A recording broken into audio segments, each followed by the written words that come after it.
Po kliknutí na registrační link vám najde tahle ta stránka. Zde vidíte jméno svého sponzora, to si prosím zkontrolujte, abyste se registrovali pod správnou osobu. Tato osoba by vám měla poté posléze dávat objektivní informace. Pokud bude zájem, tak vás tato osoba také přihlásí do skupiny na Facebooku, kde máte veškerou podporu. Pokud je to v pořádku, kliknete na Confirm a dostanete se na vyplnění formuláře k registraci. Zde si zadáte svou přezdívku, kterou chcete používat v Libertagia. Po vyplnění přezdívky následně vyplníte své jméno a příjmení. Podotýkám, že by nemělo obsahovat háčky a čárky, takže bez diakritiky. Následně se musí vložit číslo dokumentu, který budete později přidávat v kanceláři pro ověření. Může se sem zadat číslo občanského průkazu, řidičského průkazu nebo pasu. Údaj určitě zadávejte podle pravdy, nic si nevymýšlejte, protože pak by se vám to mohlo vymstít tím, že nebudete mít ověřenou kancelář, nebudete mít ověřené výplaty a tudíž nebudete moci vydělávat. Zde se vypíše datum narození. První se píše rok, poté měsíc a poté den. Je potřeba tady mít i ty pomlčky, takže si na to dávejte pozor. Takže vypíšeme rok, následně měsíc a den. Poté vyplníme e-mail, čili jak vidíte, e-mail je skopírovat, musíte ho sem vepsat. Doporučuji dávat e-mail třeba od Google Gmail, ale Centrum také bez problémů funguje, takže můžete jít Centrum. Dávejte si na to pozor, abyste měli ten e-mail správně vyplněný, protože na něj vám budou chodit poté informace, můžete si přes něj pak měnit také heslo, v případě PIN, pokud si budete zasílat výplatu, takže určitě si dávejte při vyplňování pozor, aby vše souhlasilo. Následně si vyplníte heslo, kterým se budete přihlašovat. Doporučuji dávat heslo, které by obsahovalo velké, malé písmeno a nějakou číslici. Dále si vyplníte PIN, který by měl být 4místný, mělo být teda samozřejmě o číslo, stejně jako třeba, když máte PIN na kartě. Takže na to si dávejte také pozor, protože tento PIN vám bude poté sloužit k potvrzování výběru vašich výplat. Po případě různých úprav nebo upgradeů, pokud budete z balíčku, který dostanete zadarmo, následně upgradeovat na placené balíčky, kde máte vyšší výdělky. Po vyplnění tady těchto údajů je nutné poté obsat tady ten CAPTCHA kód. Pokud je nečitelný, můžete si ho zde vygenerovat znovu, aby byl čitelný, a poté ho můžete přepsat zde. Čili tohle už by šlo přečíst, takže já to píši. Pokud s tím máte problém, jste třeba sluchově postižený, můžete si to tady také pustit a přehrát si, co zde máte vyplnit. Následně odsouhlasíme podmínky, ještě jednou si to vše zkontrolujeme, jestli máme vše OK a potvrdíme registrovat. Tak, podíváme se, jestli vše prošlo v pořádku. Vidíme, že registrace proběhla a nyní nám vlastně na e-mail přijdou další informace. My samozřejmě na ten e-mail ale zde čekat nemusíme, protože ověřování se bude provádět přímo v kanceláři. Jinak ten e-mail vám může samozřejmě spadnout i do spamu, takže je nutné si to tam kontrolovat. Taktéž, když budete třeba žádat o změnu hesla, po případě zapomenete na heslo nebo si budete chtět změnit PIN, tak je poté ten e-mail si potřeba zkontrolovat. Stane se to někdy, že se vám to spadne do spamu, ale víceméně se to zobrazuje bez problémů. Takže pojďme teda na samotné přihlášení do kanceláře. Klikneme na Login a nyní se již těmi údaji, které jsme si zadali při registraci, přihlásíme poprvé do Libertagia. Čili zde vypíšeme e-mail, kterým jsme se zaregistrovali. Vidíme, že už si nás to pamatuje, takže pouze potvrdím. Nyní vypíšete heslo, pod kterým jste se registrovali. A opět opíšeme CAPTCHA kód. Pokud je nečitelný, opět můžeme změnit do varianty, než to bude čitelné. Třeba zde píšeme, odsouhlasíme podmínky, doufám, že to mám v pořádku, a klikneme na Login. Tak, vidíme, jo, v pořádku, bez problému jsme se nyní přihlásili do stránek. Pokud se přihlašujete přes Google, což doporučuji, můžete si ty stránky přeložit do češtiny, abyste to měli vše čitelnější a jasnější. Nyní teda, co je potřeba udělat po vstupu do kanceláře, tak je si nastavit profil. Já to doporučuji vše nastavovat v tom originálním znění, takže opět si dáme radši ten originál, aby zde při tom vyplňování nevznikaly nějaké chyby. Tak, čeho si všimnete určitě po vstupu do kanceláře, tak tady je důležitá věc, zde je váš link k registraci. Pokud budete chtět pod sebe registrovat další zájemce, používáte tento link. Následně ti lidé, kteří se pod vás zaregistrují, se vám zobrazují zde a také tady vidíte podrobně rozepsané, včetně e-mailu, abyste s nimi mohli komunikovat. Zajímavostí tohoto projektu společnosti Libertagia je to, že zde můžete vydělávat jako samotáři, čili není zde podmínka registraci, když samozřejmě je to lepší, jde to rychleji, ale máme ve skupině také vypracovaný plán pro samotáře, takže i samotáři, čili lidi bez dalších registrací, zde můžou po jistém čase dosáhnout na dost zajímavé výdělky.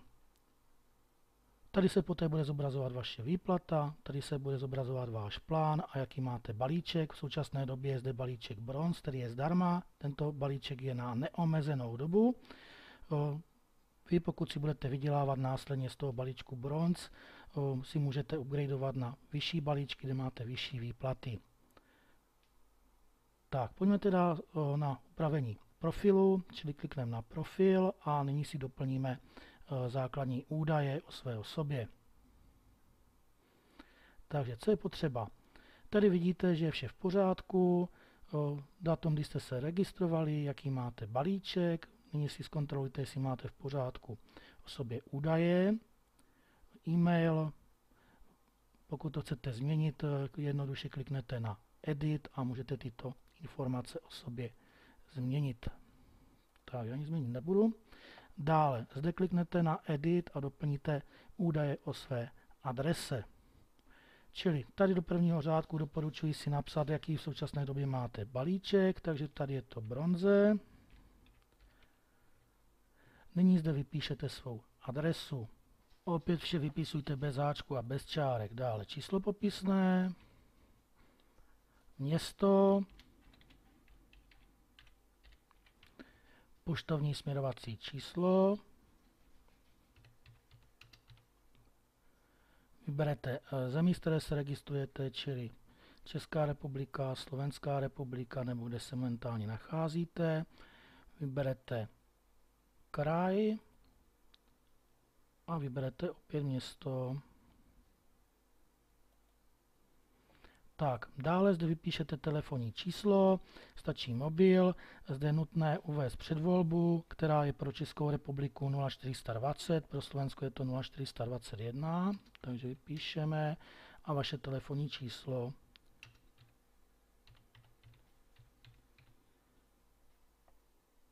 Pokud máte nějaký profil na Facebooku, můžete ho zde bez problému doplnit, taktéž profil na YouTube, na Google nebo na Twitteru. Opět si vše zkontrolujte, jestli máte v pořádku, pokud ano, klikněte na Save. Tak, pokud došlo k uložení bez problému, tak se vám zde ukáže zelená tabulka, že vše bylo bez problému uloženo. Samotné údaje, které jste vlastně zadávali, se vám nemusí ukázat okamžitě. Pokud je zde nemáte, je dobré pokračovat tím způsobem, že se odhlásíte, kliknete na Logout a poté se znovu těmi svými údaji přihlásíte. Takže opět vypíšete e-mail a heslo.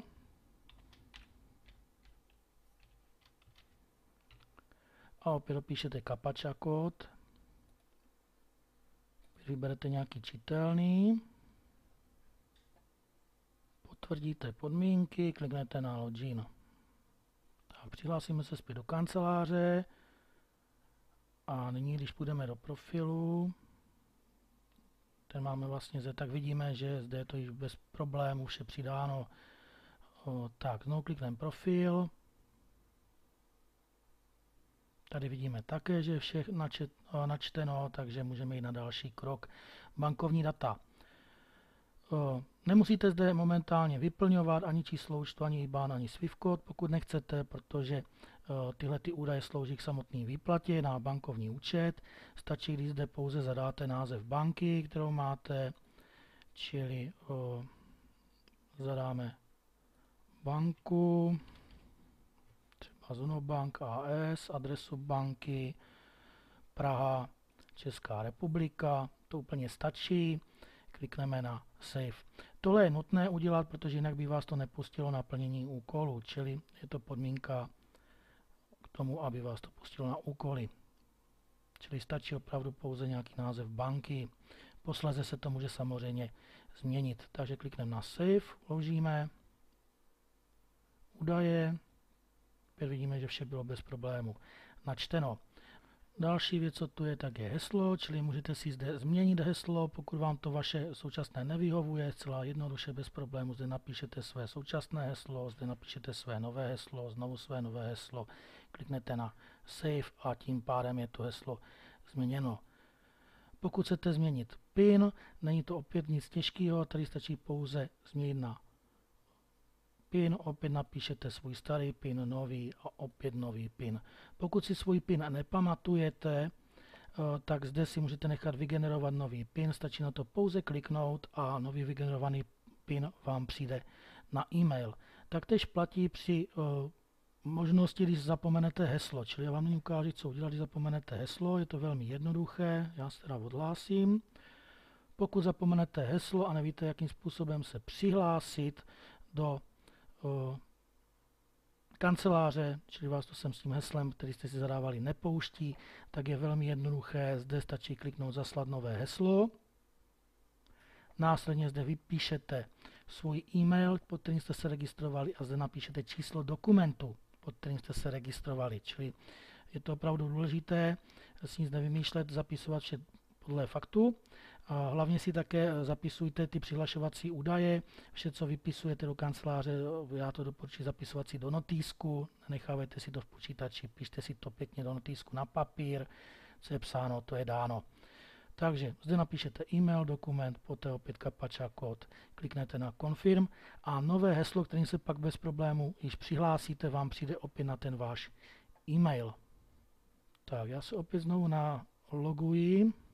Čili přihlásím do kanceláře, takže opět zadám heslo, píšeme CAPTCHA kód,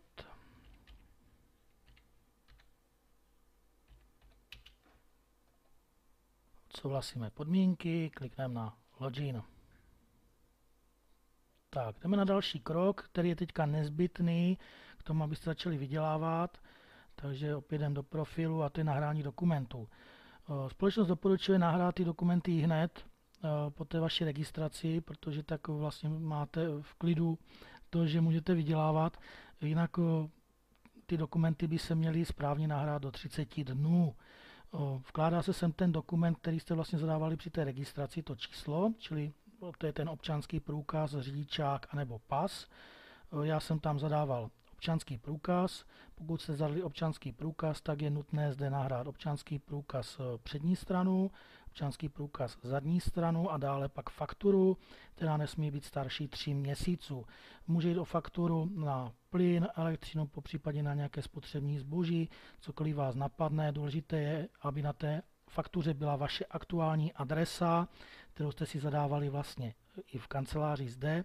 Nemusí být shodná z doklady na občance, pasu nebo řidičáku, protože samozřejmě adresa se může časem měnit, můžete mít nějaké přechodné bydliště. Takže důležitá ta aktuální adresa je, aby byla na té faktuře, aby zde byla názorněná, protože jak vám pak budou posílat v budoucnosti platební karty, které společnost bude mít, po případě to slouží vlastně k tomu ověření, můžou vám posílat odměny, výhry, protože zde samozřejmě je i loterie, tak je potřeba k tomu znát tu vaši skutečnou adresu. Tak, pojďme si ukázat, jakým způsobem se to vyplňuje. Ještě bych rád podotknul, že pokud třeba budete vkládat řidičák nebo pas, tak zde nemusíte vkládat ty 2 strany, stačí sem vložit 2krát tu přední stranu, jo? Čili jednou přední stranu pasu, po druhé přední stranu pasu. Jo, ty dvě strany se dávají pouze třeba při tom občanském průkazu, protože tam máte vlastně uvedené ty údaje z obou dvou stran. Tak, to je takový dovětek. Pojďme si ukázat teda, jak se vkládají dokumenty. Já to předvedu teďka na účtu mého tatínka, protože já jsem mu tam teďka dokumenty nevkládal, takže se si to schovává pro toto příležitost, abych vám to předvedl, jak to velmi jednoduše sem jde vložit. Takže když už jsme o tom přihlašování, tak bych vám také rád řekl to, že bez problémů můžete z jedné IP adresy registrovat více lidí, čili bez problémů i celou svou rodinu, pokud o to mají zájem, protože to ověřování se dělá přes ty doklady. Kdo prostě ty doklady tam nebude mít vložené, tak má smůlu, nemůže ve společnosti Liberta GIA vydělávat. Tak, pojďme si teda ukázat, jak se nahrávají ty doklady. Jinak zde vidíte vlastně na účtu mého tatínka, že ten je již na pozici, má balíček Silver, tady, že má zaregistrovaných 11 lidí, tady má v balanci $249, na výplatu tady má $118 a v captive balance, což jsou peníze, které slouží třeba k zakupování loterií nebo po případě dále zboží, které zde bude v online obchodech, čili můžete tady z těchto peněz zakupovat bez problémů pak i zboží a další produkty, které bude společnost Liberta GIA nabízet. Tak, pojďme do profilu, čili klikneme si profil. V profilu klikneme na Document Files, otevře se nám tato stránka a zde klikneme na Upload dokument, čili nahrát dokumenty. Následně zde vložíme přední stranu občanského průkazu, nebo přední stranu pasu, nebo přední stranu řidičáku, do druhého okénka zadní stranu občanského průkazu, nebo přední stranu pasu, nebo přední stranu řidičáku a fakturu, která nesmí být starší 3 měsíců.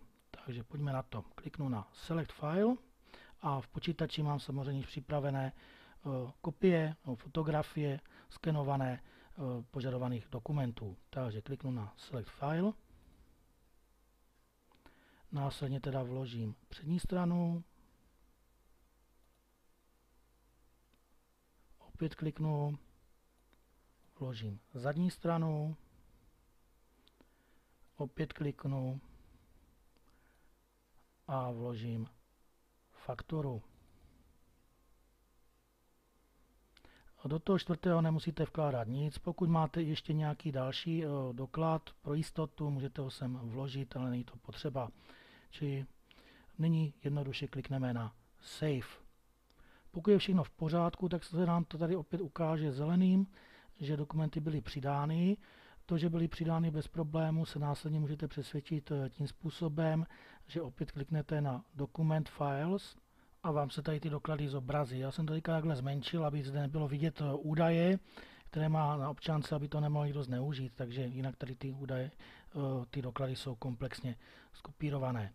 Takže takhle se vlastně dozvíte, že je to bez problému, dále teda půjde k ověření do Liberta GIA. Pokud by to bylo nějaké špatné ty dokumenty, potřebovali by vložit nové, tak vás budou informovat na ten e-mail. Tak, to by bylo pro tuto chvíli všechno. Vy můžete teda nyní začít plnit úkoly.